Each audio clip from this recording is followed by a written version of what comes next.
Kinaumagahan ng linggo, habang madilim pa, pumunta si Maria na taga Magdala sa libingan.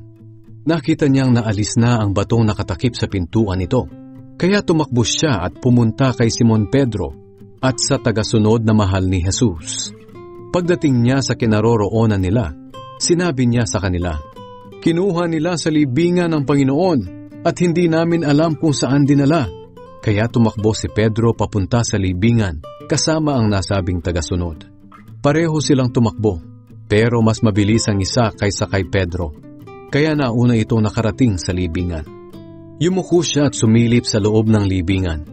Nakita niya ang mga telang linen na ipinambalot kay Jesus, pero hindi siya pumasok.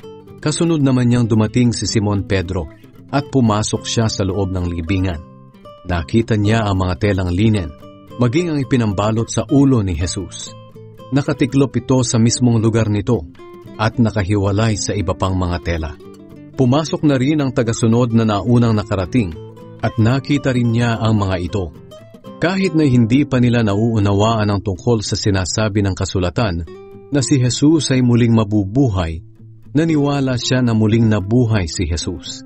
Pagkatapos nito, umuwi ang dalawang tagasunod.